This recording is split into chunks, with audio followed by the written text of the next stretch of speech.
We good? Hello? Can you see us? Microphone check. Microphone Hello, check. hello, everybody. Is everybody out there? It looks like it, but listen, if you make it, they will come. The people are on the way. And All first, right, hey, cool. thanks for taking time out of your morning to do this with me. I know how busy you are. Well, yeah, you got to stay busy, diversify, have fun. This is how we do. It's the hustle, man. Hustlers can't stay still. Well, here's the thing. People looking at your background will note, even though you're in Salvador, you are not in one of the sunny beaches as I was hoping you would be for the background. You're actually in the office right now. Yeah, man. Actually, contrary to what most people think, I do not live on the beach. I Oh. live in Salvador. The beach is only about 40 minutes walking distance from me. But I think the last time I went to the beach was about maybe 2 months ago. Why so long? You just get Oh spoiled for it? man, no, just I'm working, man. I got goals and I got stuff I want to do. I got places I want to see. I got people I want to help. So Well, let's do this. Let's start from the beginning.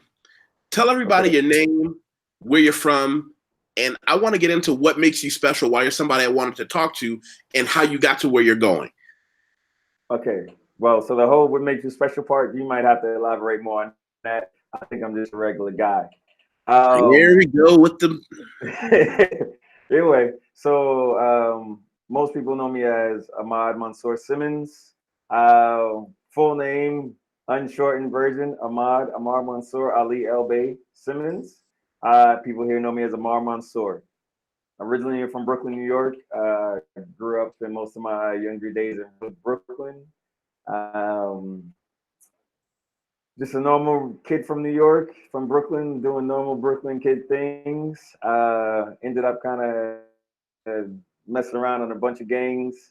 Just trying to find stuff to do as a normal kid does when you're adolescent, young black male. Um, Halfway along the way, I got introduced to capoeira by Mr. Jolon Vera and Miss Rob and Miss G, my basketball coach from Fashion High School. I thank you guys very much for that, by the way. Um, and I got invited 2 years after that to come to Brazil to participate in the capoeira tournament. And after that, man, it was it. I got off the plane, that proverbial chip on my shoulder. I felt the physical weight lift off my shoulder. I was like, man, I'm home. Ever Home. since then, that was in 1998. That was back in Rio, man. I was an 18-year-old kid, and man, as soon as I stepped both feet on the ground, man, I felt lighter, like literally physically lighter, and I was like, man, what was that? And I kneeled down and put my head on the ground. I almost kissed the ground, but I was like, nah, that's the airport, But I gave thanks, man. I gave thanks, man, and I hit the ground running from there. So now, 20 years later from that moment, 22 years later at that, I live here in Salvador, Bahia. It's in the Northeast, the most Africanized, region in Brazil, man, and I'm loving it. Wow. So let me back up for a second. What brought you first? Because for me, as a lot of people know, it was bam, Brazilian Jiu Jitsu. And Right? I'm not going to go into that.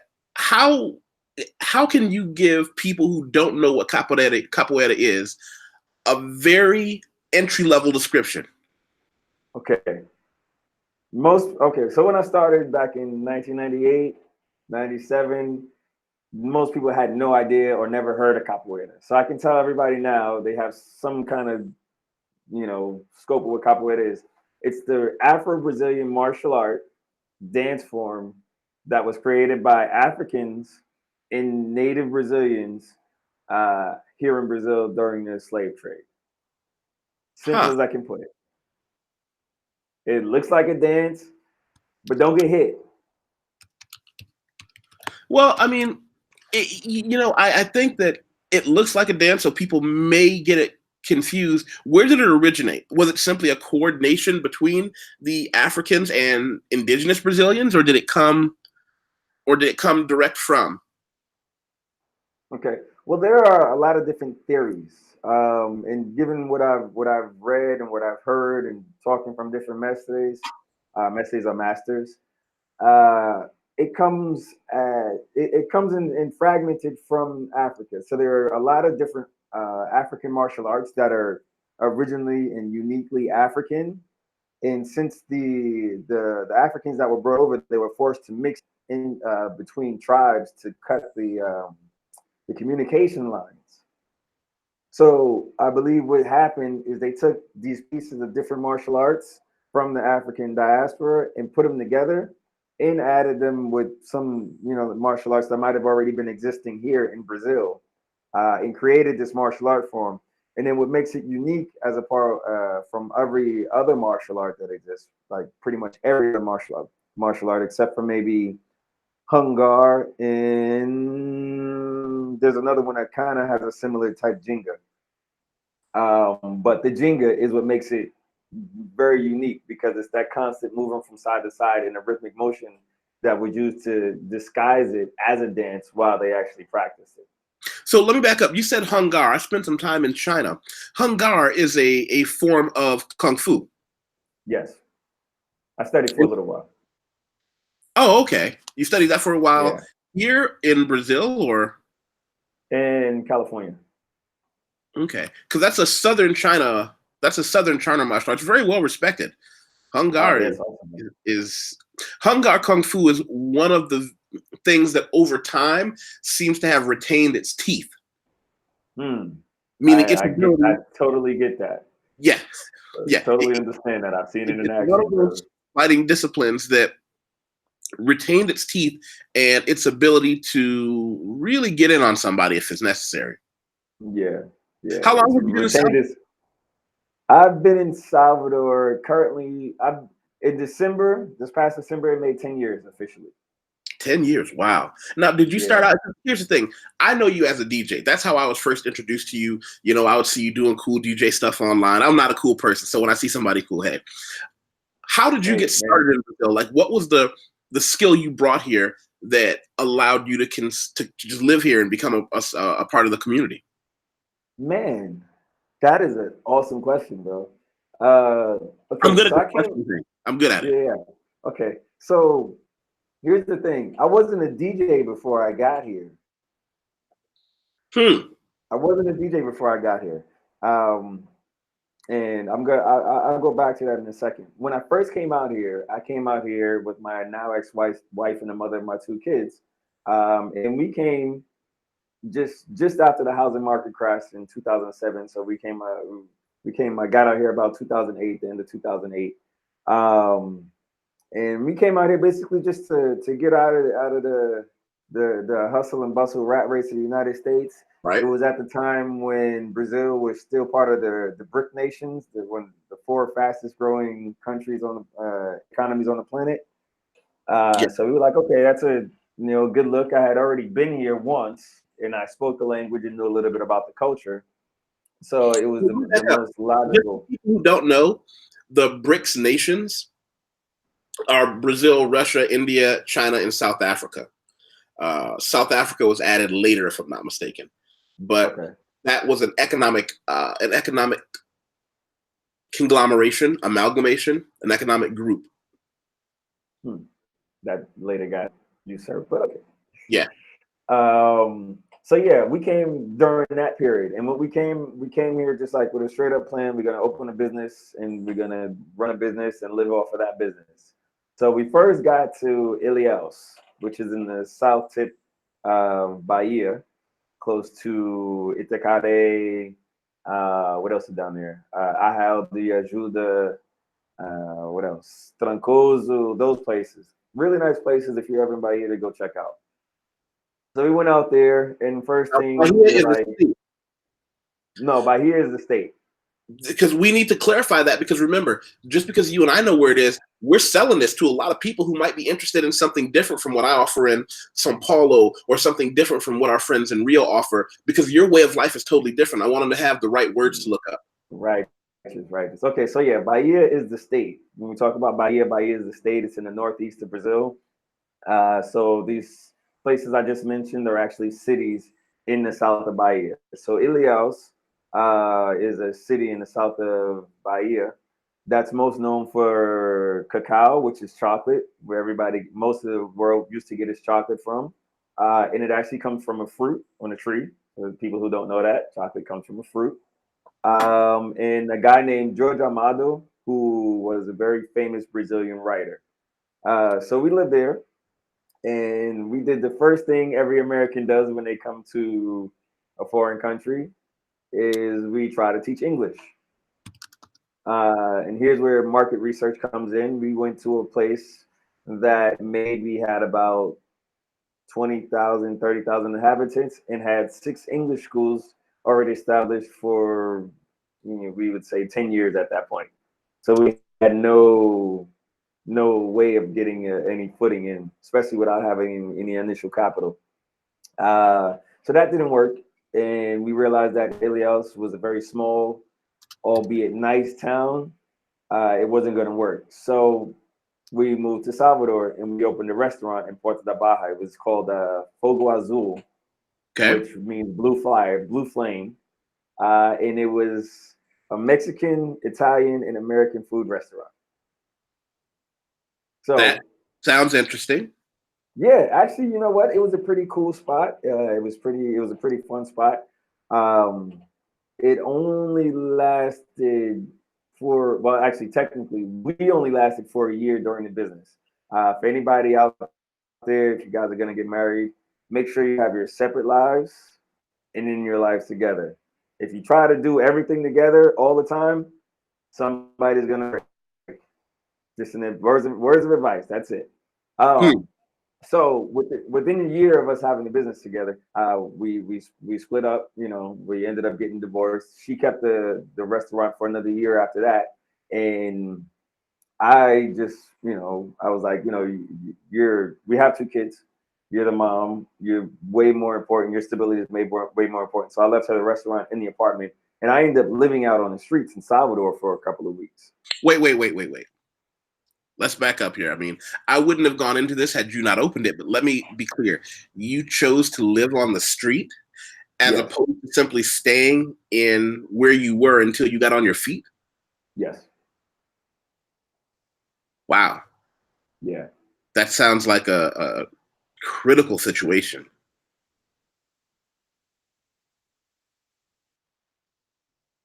That's deep, my friend. That's deep. But I'm glad you got past that. Oh, looks like he vanished on us. Hopefully he'll be back on in a second. Like he said, he's not anywhere near where I am, and I don't know if his connection is as good as. In the meantime, if anybody wants to come into the chat section, looks like Jeremy is there, Taz is there. Let me know what questions you have for him. Let me know what it is about Salvador that you find interesting. He's someone that has this diverse skill set. Right now we're just getting into how he got started, but we're going to get into the fun stuff because you saw when I titled it as Music and Muscles. Interesting thing about it is he's also a masseuse. And on his Instagram page, actually, I'll show you his Instagram page because this ought to be, let's see. We're going to go take a look at his Instagram page to kind of feed you guys some ammo for when he comes back and he can say, hey, how did you, let's see. So sorry. Oh, don't worry about it. We were going into your Instagram page. While you were talking, I was about to just go into your Instagram page and start giving these people ammo. Okay.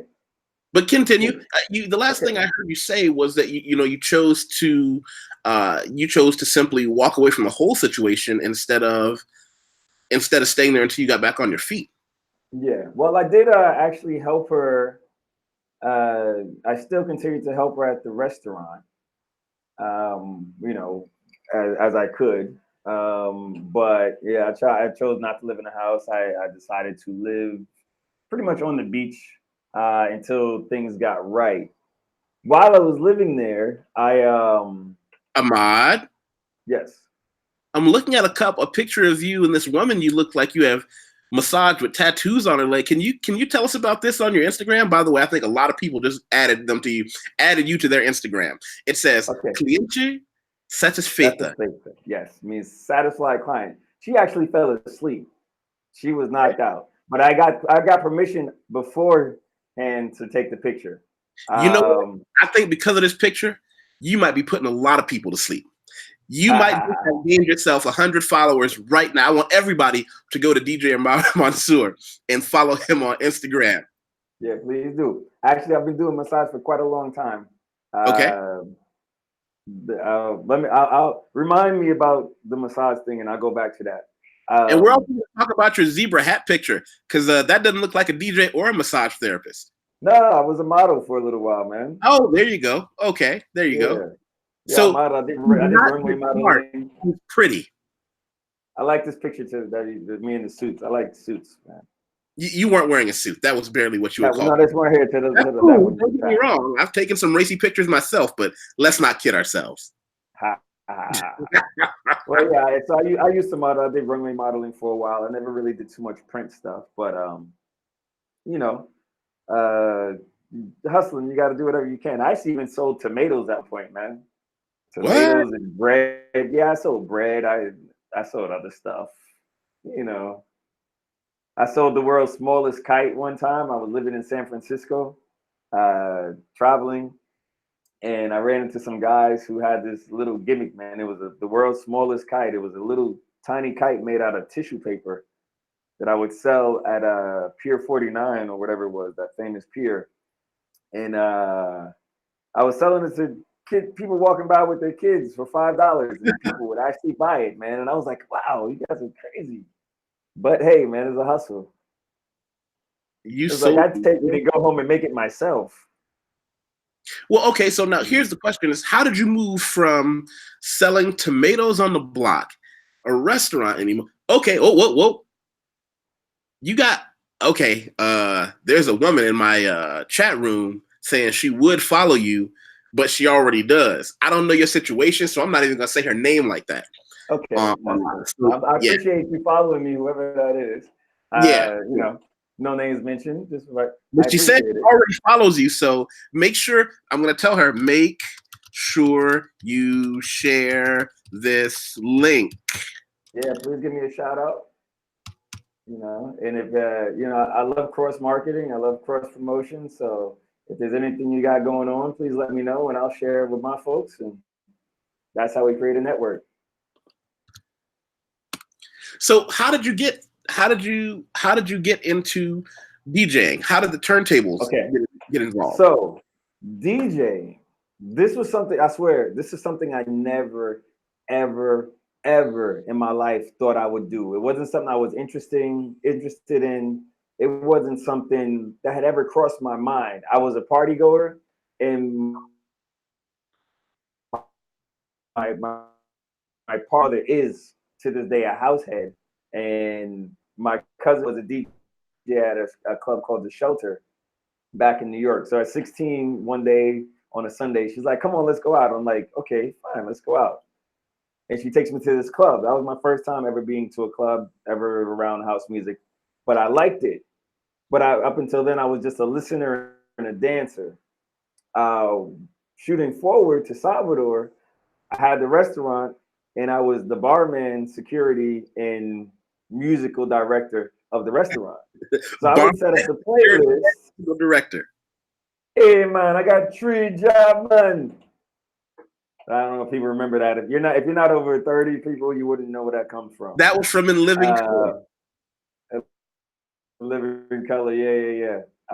So yeah, I would do that, and I would always set up the playlist, you know, according to the night, progressively getting faster in the tempo and more intense in the sound. And it was this Brazilian guy from Curitiba that lived across the street from the restaurant, who would always come in about 6 o'clock at night. And he'd come in, he'd get a burrito, and he'd get either a caipirinha or caipirosca or something, and he'd sit and he'd eat his food really slow. And I always wondered, why does this guy eat so slow? Turns out his name was Floyd Sapp or Floyd Sparks, and he was a DJ. And he would come into the restaurant not to eat, but to listen to the music. That's why he ate so slow. He was listening to the music. He wasn't eating. He wasn't really there for the food. He was just buying the food to, contribute to the business while he was listening to the music. So So after my ex-wife and I split up, he ran into me at on the beach one day, and it was early morning because he lived just up the street from the beach. And he was like, "Man, what are you doing?" And I was like, "Well, yeah, I'm living on the beach trying to figure stuff out." I told him exactly what happened. He was like, "Oh man, I'm a DJ, and I've always gone into your restaurant to listen to the music. You have really good taste in music. You're a handsome guy. You seem like a nice guy. You should be a DJ." And I was like, Well, what "Yeah." does being handsome have to do with being a DJ? Because let me tell you something. I get confused with being Carl Cox all the time, and neither one of us are too pretty. You get charm, man. You have a charm. Everybody's got a I tell charm. people all the time, I didn't get Got a charm. on my looks. It's all Uh, charm. okay. Well, yeah. I guess that was part of it.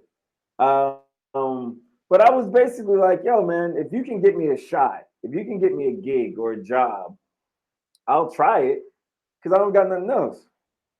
So he was like, "Okay, I'm gonna travel." After that, he said he was traveling in a couple of days. He would be traveling for a week, and his apartment would be free. So it was like, you can stay at my apartment for the week that I'm gone, and then when I come back, I'll try to get you a gig. So he did just that. I stayed in his apartment for a week. When he came back, he was like, "Okay, I got you a gig." The gig was actually here in Pelourinho, which is the old historic center of Salvador, where I'm at right now in my office. By the way, just a gratuitous plug. I work with Afro Tours, afrotour.com.br. If you want to check it out, if you have any questions, let me know. Well, hold on now. Let me go. Let me pull up the webpage. That's the modern part about technology. Afro Tours. Oh yeah. Dot. Afro Tour. No S. Dot. .com.br. Afrotour.com.br. Oh, wait a minute. Yeah, we did some work together on this, didn't we? Yeah. Okay. I'm still waiting for her to update the website. Don't worry about it. Hey, you know what? And this is what I tell everybody. This is going to be both of our promotional moments. I don't have any kind of agreements with Google or Facebook. I don't make any money off clicks. I tell people in every video, I'm an editor, copy editor, proofreader, translations, anything to do with the English language. I even do a lot of stage presence and pronunciation coaches for people that you see who do TED Talks in English when English is not their native language. Wow. I ghostwrite some of the websites that you people read every day. Nice. So I tell people, if you need any of those services, if you need a resume written, if you need a website written, if you need someone to edit a book, a magazine article, a webpage article that you wrote, contact me, YusefWateef@gmail.com. Because I'm not on YouTube or any of this stuff to make money through advertisements. I'm not going to do that. I want you to know who I am directly. And you all can always scroll down. I have my links to my my PayPal, to my Bitcoin. You can throw me change for Bitcoin if you like what I do. I appreciate it. Yeah, man. I'm learning from this brother right here. This brother right here is helping me out a lot. And that's all I can say right now. You guys will see things coming up, and anything that's popping up on the internet as far as websites and YouTube and stuff, it's per his coaching. Just to let you know. Hey, I appreciate it. This is your time to shine. Let's go. Let me show everybody what's on this screen right now. I'm presenting everybody. It looks like we got Bem-vindo a Afro Tours, Viagens y Turismo. What does that mean? How can we tell everybody what this is and what they do? Okay, so this says, welcome to Afro Tours, traveling and tourism, basically. And what you see in the background, to the left, that's Pelourinho, the yellow house, and the blue house, and the green house. The greenhouse right there, that's where Michael Jackson actually stood on the balcony during his "They Don't Really Care About Us" video. Wow. So that's like a super famous square. People love going there. To the right was the Elevador La Seda. These are just some of the tours that they do. And basically what she does is she'll give you a tour based on an Afro-religious and Afrocentric point of view, not the fluffy little tour that you would get, by most tourist agencies, and they just, tell you, oh, this was built in so and so time and date by such and such colonializer. But she'll actually give you some real facts and some underground knowledge, past, present, and possible future that's going on right now. Wow. Yeah. So let me So get back to the DJ. I gotta do one thing now. I'm ethically obligated to say thank you to your cousin, Wifey Boo 79. She shared our conversation on her Facebook, which I hope everybody does. So yeah, because what's up, hi, yo, that she inspires me a lot, man. She keeps me going. I'm glad to hear that. Yeah. So you started spinning because this guy got you the opportunity. Because here's what I know about being a DJ. That's not a cheap hobby. I mean, that's like my friends who do photography. You can get into some serious, tiny programs that cost a lot of money to do one small thing. Yep. You know, when I was coming up, I was a young man. Well, any one of my buddies that had a MacBook Pro could essentially spend an entire party for days on end. Now they've got programs that are just mind blowing. Well, yeah, it depends on what you want to do. You know, I'm a budding producer, but I'm not focused on the producing. I'm more into finding good music and putting it for the people. I'm putting it on for people to dance and mixing it so that it sounds good. One song coming into another, and it sounds consistent. And from there, I could take people wherever I want to go. Well, you'll be mad when you come to a party at my house because I'll put together a song list, and sometimes they come together like a train wreck. One song clapping on 1 and 3, and it goes right into 1. It's on 2 and 4. Oh man, yeah, I could probably help you with that. Well, let me ask you, you know, since we're on the topic of music and we got a freeform platform, I was looking at Pitchfork magazine, and they did an article called "Electronic Warfare: The Political Legacy of Detroit Techno." Now, I love electronic music. That's my bag. You know, I came up with Goldie, Massive Attack, you know, the Wild Boys. That's I don't know who's with me on that one. Shout out in the comments if you're with me. But one of the things that they said, and I'm going to put this article out there, and I hope everybody gets a chance to look at it. They talk about how electronic music goes back much farther than we think, and like so many forms of music, they traced it directly and quantifiably with evidence back to Black people in Detroit. They said long got a hold of it.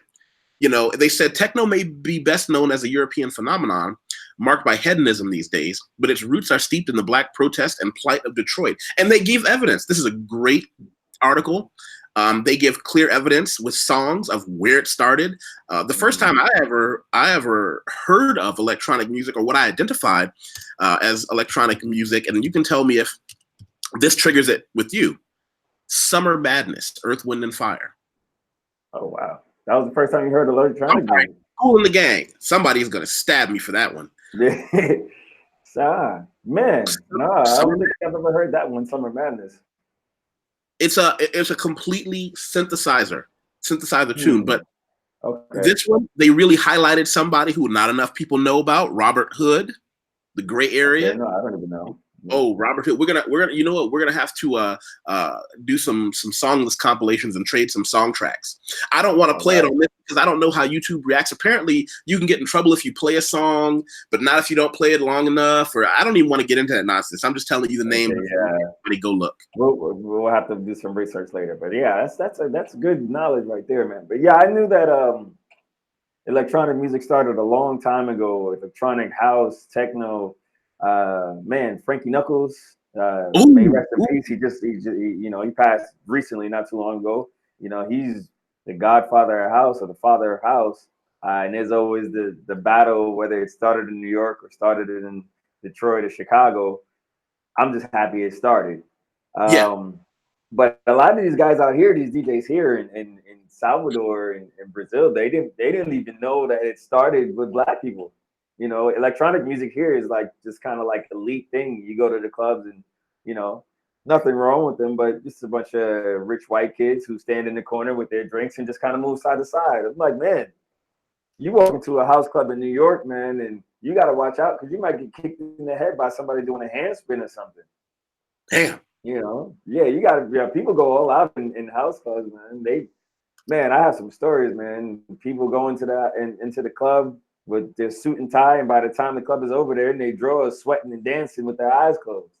You know, but that's what house is about, man. That's what electronic music is about, man. It's freeing yourself. Well, let me ask you this then. Give me give me your top three right now. If you could tell somebody these are the three songs that can really encapsulate how I try to put your programming together. Give us three things we can go home and research. Give us three things I can go put on my phone and say, I'm going to listen to this because this is going to give me an insight into who he is. Okay. I told you one, and I'll give you the thing. I will give you the names of the songs, but I don't know who. I can't give you who they're written by because I kind of just forget the names of the producers and the writers. But Okay. you can look for the song, you'll be able to find it. One is a song called "Dopamine Machine," like the dopamine, like the chemical that the good feeling chemical that's produced in your body, or people who use it externally, drugs. It's called Dopamine Machine. Okay. Hold on a second. Okay. Let me go look that up. Dopamine Machine. Yes. Now, why this song? Because it is a very dramatic techno song and it has a great melody to it. And for those people who don't speak English, you won't really understand the words, but for those people who do, it's just got a really cool melody.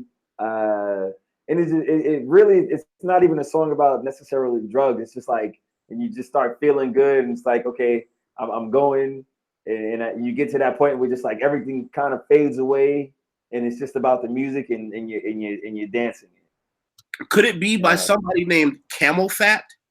Yep, that's it. Love? Yep, that is it. I'm all for innovations, but why do people? I mean, I guess that's just why I'm not an artist, because I don't even understand why those. The name. Nobody's mother named them that. Yeah, Camel Fat. That's all. I don't know where that. Maybe he was on dopamine when he made that name. Okay, so give me number two. Okay, number two would be "Deep in the Bottom" by Black Coffee. Deep in the Bottom. Mm-hmm. And it's in parentheses. After that, it should say "of Africa." Got it. Yeah. By Monique Bingham. Mm-hmm. Produced by Black Coffee, it should be. Or it could be that he did one of the remixes. Coffee, Deep in the Bottom, hyphenate, brackets, in Africa. Yeah. Okay. So that would be number two. Why are we listening to this song? Oh, no, it's just a dope song, man. It's soulful and it's got the African rhythm behind it, and it just kind of makes you want to move or get up and kick something. Then give me number three. Number three. Now let me think.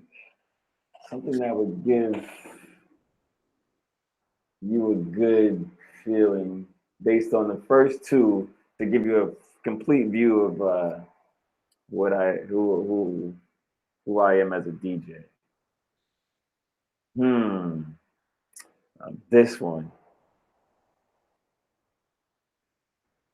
Man, so much stuff pops up in my head. Okay. I'll give you one. It's an old one. Okay. But it's still good. And it's also by Black Coffee. It's called Superman.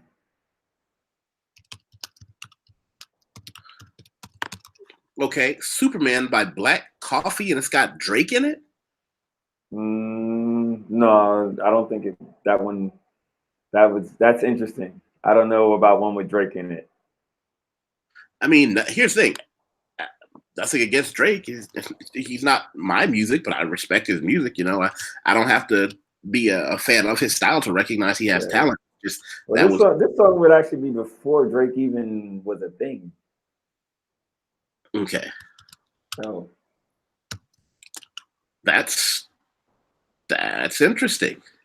Yeah, but between those three songs, you get a glimpse of like how I rationalize music. So it's a soulful, powerful, and very energetic style that I play. And I'll start people really nice, smooth, soulful, and as they follow me with the music, I just keep pushing them as far as I can go. And sometimes I even get into like some side trance and stuff, but that all depends on the place and the crowd.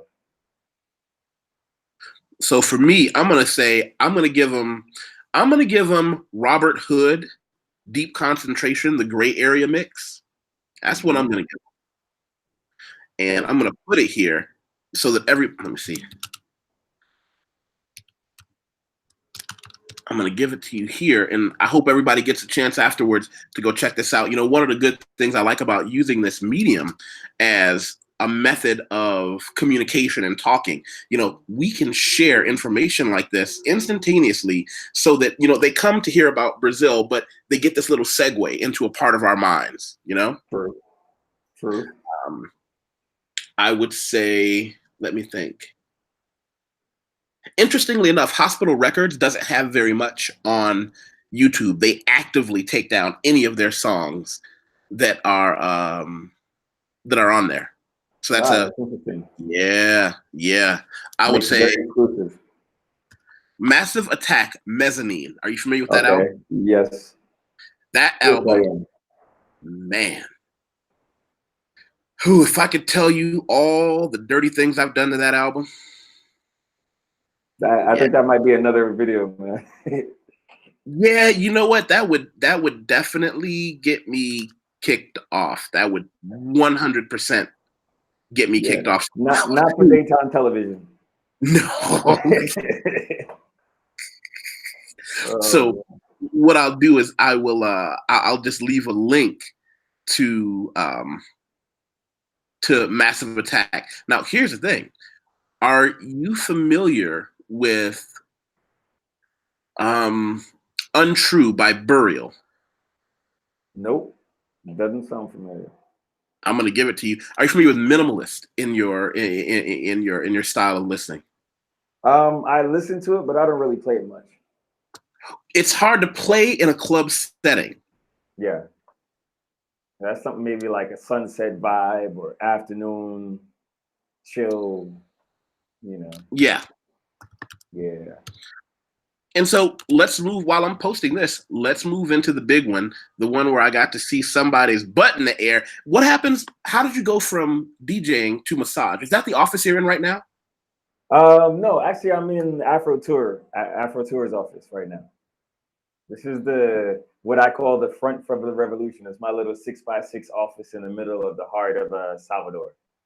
Okay. But massage actually started when I was 18, and I was leaving. Where's this place called? Fort Wayne, Indiana, because I went to college in Indiana Institute of Technology for 1 year, and I was leaving on my way back to New York, riding with my aunt, and the car broke down just not too far from her house in Indiana, and she decided that we weren't going to try to make it back to New York at that time. I was just going to stay in Indiana until, you know, indefinitely. If it was up to her, I would have stayed there forever. Really? Yeah.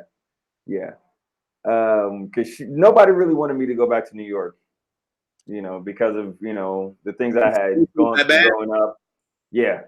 Nobody really wanted me to go to New York, you know, and I understood. I ended up going back later on anyway. But she, living with her and my cousin at the time, Tanisha, I don't remember what the condition was, but she had a condition when she was always, you know, just kind of in pain. And I always I wanted to try to help her as much as possible. So at that point, I started kind of studying, you know, energy healing and Reiki and different types of healing. And then through that, I ended up getting into massage. So I just started, you know, self-taught. You know, my aunt showed me a couple of things. Ran into some other people who showed me a couple of things. And everybody kept saying, man, you have a natural talent. You have a natural talent. You have a natural talent. And I like the results of doing the massages. I like when people, you know, come to me with the pain or some kind of discomfort and leave, you know, you can see the relief on their face. So I just kept going, but I didn't do it for money until 2012 here in Brazil, when an ex-girlfriend of mine, she was actually doing massage therapy as well. She got hired to do a couples massage. So a couple of massages where, you know, two people you know, get this massage at the same time, but she didn't have anybody else to do the massage with her. So she came to me and was like, hey, could you help me do this massage? I can show you some techniques and, you can basically get by. I was like, no, I know how to do massage. I've been doing it for a while. I had even taken some courses and kind of sat in like university courses without having paid. Stealing education, they call it. So I went and I did the massage. It was a couple. It was a man and husband and wife couple, and I did the massage on the woman. And when she was done, I mean, she just couldn't stop talking about how good the massage was. She was like, "Oh my God, it's one of the best massages I've ever gotten in my life." And then my girlfriend at the time, she looks at me and she, at the time I wasn't working at anything, wasn't doing anything. I was looking for a job. I was in between jobs, no gigs or anything. And Right. she was like, she looked at me and she was like, "Why don't you do massage? Why don't you work as a massage therapist?" And I was like, I don't know. It was not something I ever looked at as a monetary thing. But then she was like, now you're going to work as a massage therapist. So she started helping me. And I just kept doing it. And, I've just gotten better over the time. And, like I said, I love the results, man. I'll tell you something that I might be giving you information you already had. But if you could get in good with one or two Brazilian Jiu-Jitsu academies to deal with guys after those hard roll days, especially, you get out of the shower and you feel good for about an hour, and then your muscles start reminding you. Start to cool down. Yeah, when your muscles start, because listen, it's like I did a tiny bit of training in Muay Thai kickboxing. I am not a kickboxer. That would be an insult to my friends who are, but I've done some Brazilian competitions and and those deep rolling sessions where everybody feels good, right? You're like, yeah, I'm gonna conquer the world, and then that drive on the way home, your muscles start to settle down and stuff start hurting. Because I have, you know what this is, levator scapula syndrome. Like you know what that is? No, not exactly. I'll show you a picture. Your levator scapula is the muscle underneath your shoulder blade. And the problem with it is it's a muscle that you can't reach without serious help or training. Yep. That's you use the chicken wing method to get that one. Yes. Yep. And the problem is finding a masseuse, even professional massage therapists, man, they really, like, especially if you're someone who lifts weights and you've got a lot of density to you. Yeah, man, you guys are tiring, bro. It's tiring. I always tip because, and here I'm going to show you if you can look on the screen there. Do you see that? Yeah. That red area, that's the levator scapula, and it is so hard to get to. You can stretch your neck a little bit, but it's just extraordinarily difficult to get to without help. Yeah, without serious help. Just under the. Yep, I know that. But usually, when I get guys who are like bodybuilders, I start off with the pounding method, because that way I can. It's like back in the days when people used to eat red meat and they take the tenderizer. Yeah. Yeah, that's what I start with.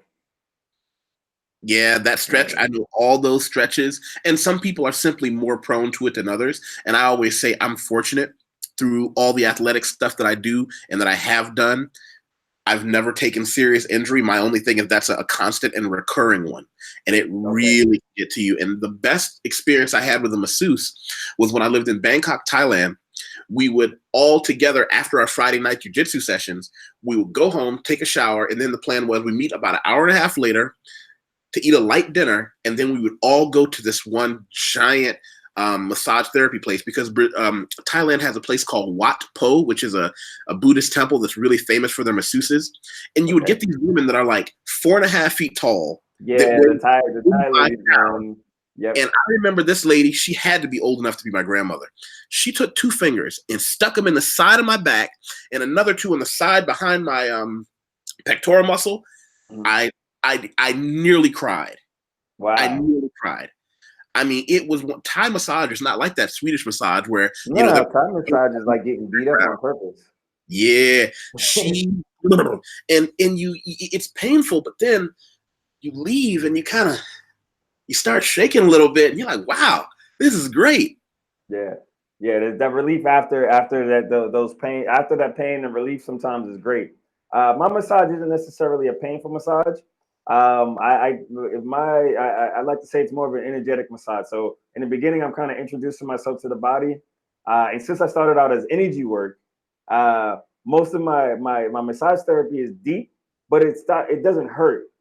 But I can get really deep with the pressure and still not cause a whole lot of pain unless you really have a serious problem. Like you've probably been be in some pain, but not a whole bunch. And then the results are just about the same. I just got an interesting private message about you. Someone actually said, "Are you sure he's an American because he sounds like a Brazilian?" I've been here 10 years. I can't Yeah, help it. yeah, and it seeps into you, and it's not Yeah, accent; it's the way you're talking. I don't know if that yeah. translates.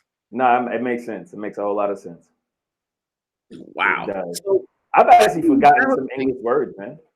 how are you balancing the tour company, spinning records, and massage? That's a good question. Technically, I don't actually sell tours. I'm here. Basically, what happened is I called the owner of the tour company and I was like, I need something to do. And she says, I have an office that's empty. Somebody needs to be there so I don't lose the office. Go sit there, do what you got to do. If somebody walks in, tell them a tour. So what they say here is you take the useful and the agradable. How would you translate that? Ooh, there are Most words that don't work. Yeah, basically one handler washes the other. So I'm here occupying the office space, and if somebody happens to walk in or ask me about the tour, I try to sell the tours and I get a percentage. And it's great because I like what she does, and I've actually researched her before to take the tour, and I've taken some of the tours because I just wanted to find out for myself. So being able to help her get more business is also a great thing for me. So let's get deeper into this Brazil thing. Okay. First, I'm going to give you one of my favorite words because I want your translation. You ready? Okay. Kafune. Kafune. Kafune, I would say would be like uh care. Like wait, a word pops up, you're like, well, that's not it either. Exactly. I've been trying to Man, figure out how to explain it to people who speak English. yeah, Kafune is like, I don't know, like rubbing somebody's head, petting somebody, like cuddling, caring, caressing, but all at the same time. And it can be sexual or non-sexual. Yeah, yeah, yeah, And can it be? Can I get kafune even though I don't have any hair? yeah, Yeah, yeah. exactly. It's hard It's to just like explain that to somebody because the definition is like rubbing someone's hair. yeah, yeah. That's one of those But weird ones. Let me do this. And here's the part where I want you to sell it. okay. Why should we come to Salvador? What are the Oh things that you've seen there that are unique experiences that would make man. someone say, you know what, I want to go there? Ooh, yeah. Okay, so look, I'm from Brooklyn originally, right? From the projects. So I grew up in a mostly African American, Black American neighborhood. So I was used to seeing a lot of Black faces growing up. As I got older and I started to expand my horizons and travel outside of the neighborhood, the further I went, the less Black and Afrocentric it got.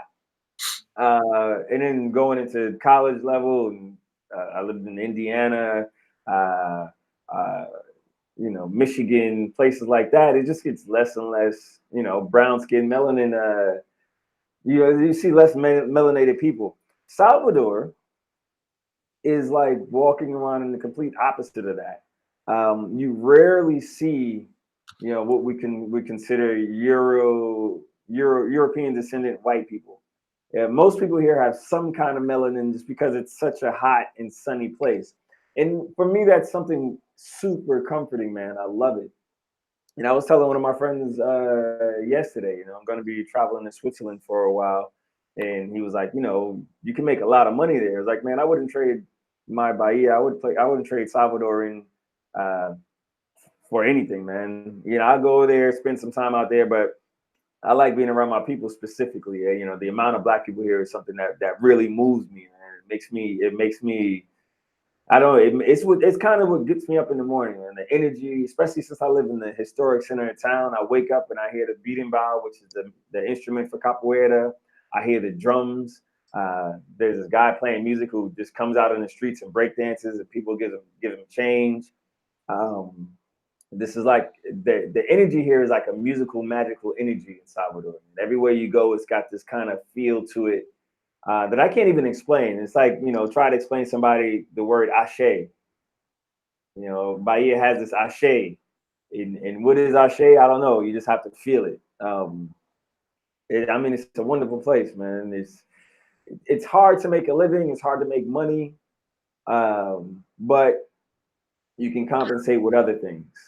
Because see, that's my thing. Everybody who watches knows one of the things I love to talk about on my channel is money. I like money. I am a capitalist. I come from a financial background. If you're coming to Brazil to make money, or you're a professional or a student, you're going to come to Sao Paulo, but that's not for everyone. I always looked at Salvador as kind of that place when I hang up my sword and want to sit down for a while. That's what I think about for Salvador. Get a little place near the water, something like that. Your opinion? That's completely valid. I didn't come here specifically to make money. I really came here for a certain level of peace, which is what you would be looking for after you hang up your sword. But that's totally valid, especially here, man, because it's so nature bounding. There's so much natural.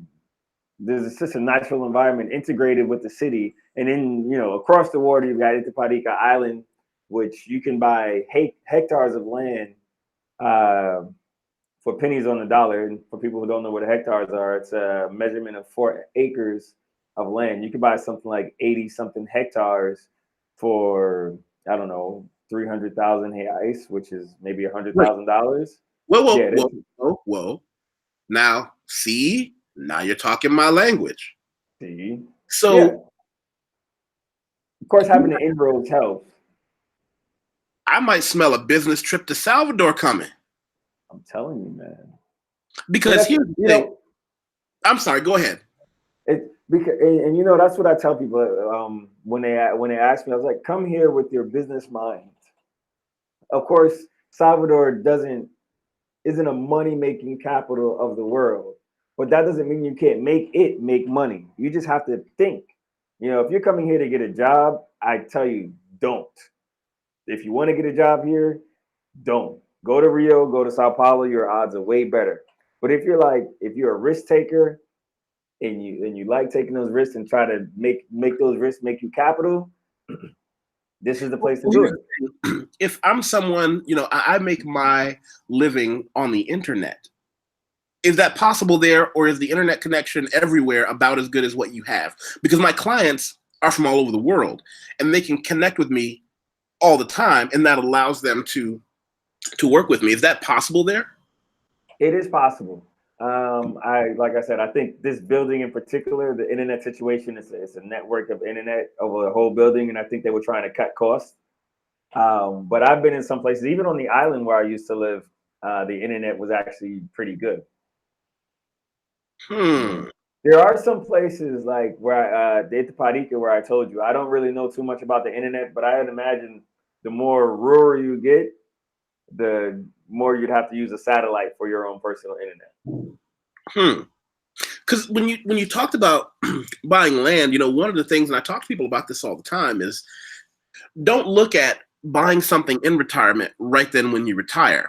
There are so many business plans put together that allow you to just say, over the next X number of years, I'll throw some money at this plot of land, and by the time I'm ready to hang up my sword, I can just go there and put something there, and it's mine. It's all mine. You don't have to come with a bankroll immediately. Yeah, I like that. It makes a lot of sense. You and I are going to have a private offline conversation.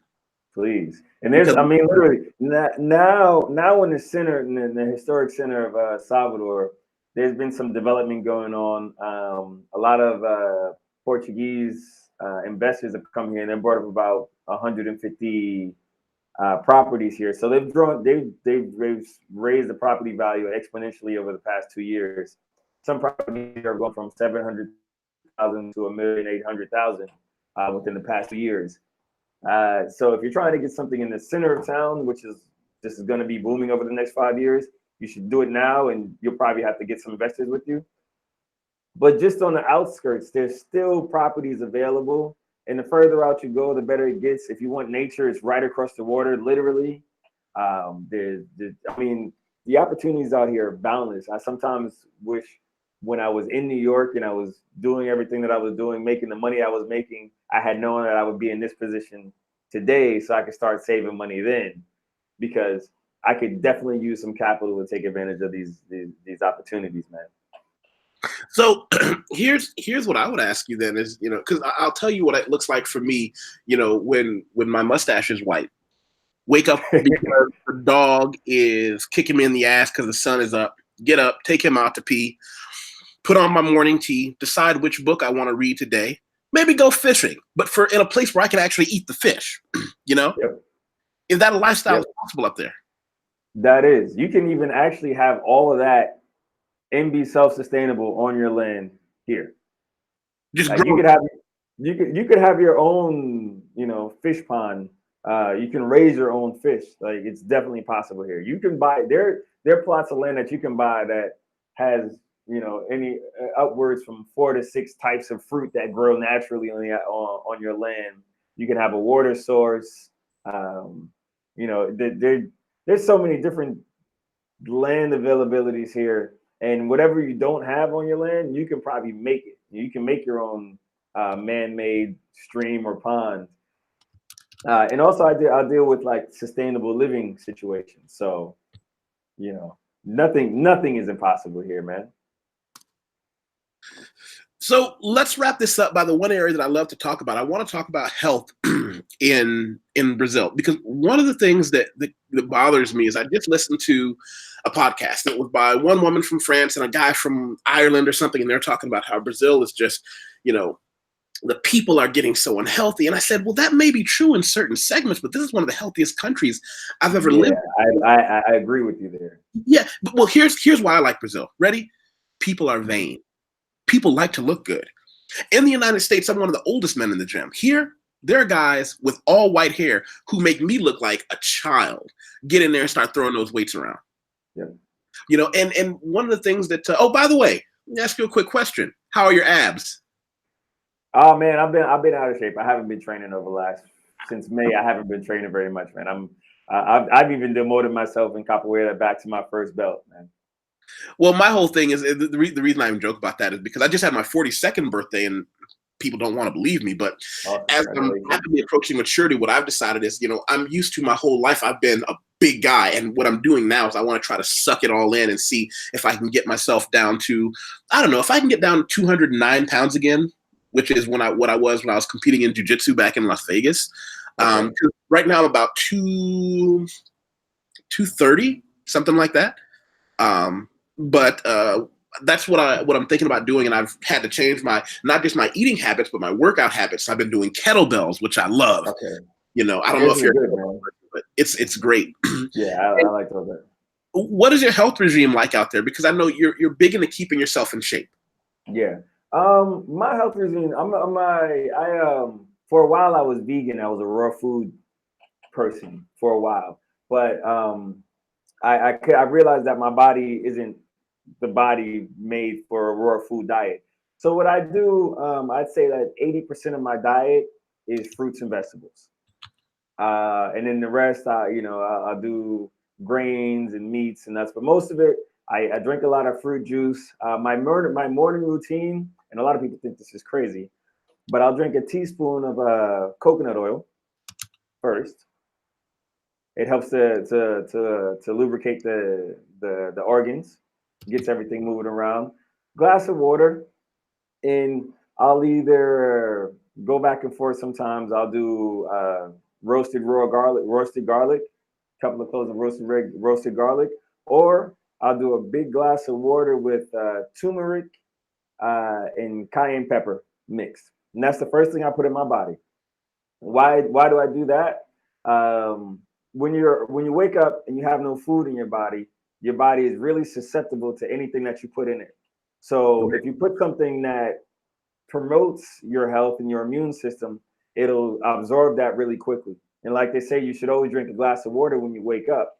Why not add something that helps your immune system with that water? So that's my daily routine. That's my thought process.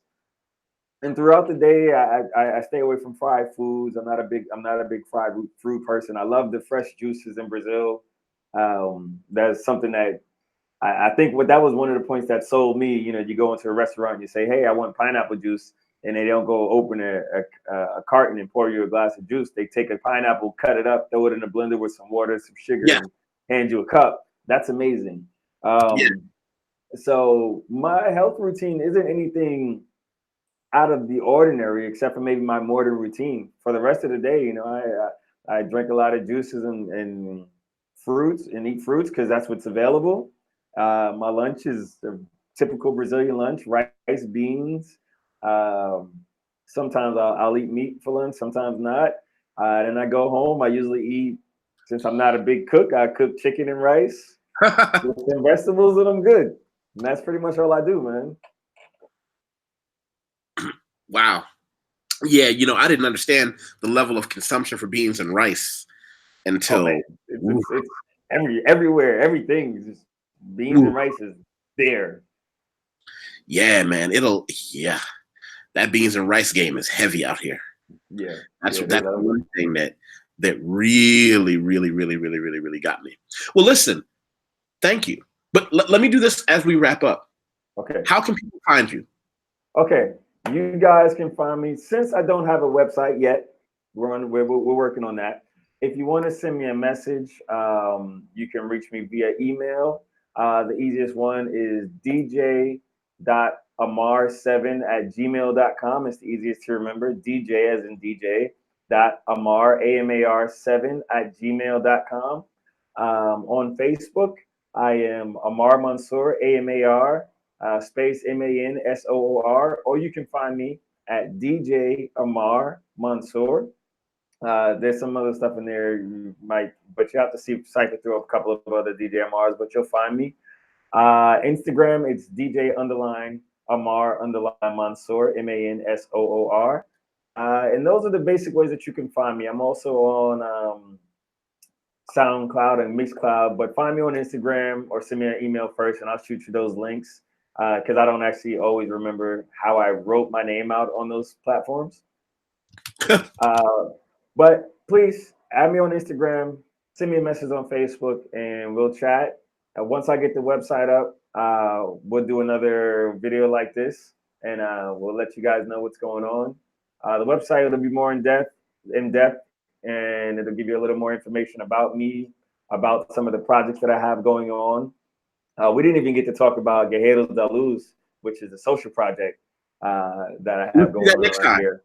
We'll do that next time. All right. And then, yeah, we'll get more into that the next time around, man. This was awesome, man. I appreciate it. I'll definitely take your advice and start posting more stuff on YouTube as well, man. I just got to get over my shyness of like putting myself in front of the camera, bro. You're in front of a camera now. You're fine. Ah. All right. Listen, don't hang up. We're going to have a chat afterwards. But to everybody else, thank you. Love you all. Bye-bye. Yeah, love you guys. Have a great day. Good to see you.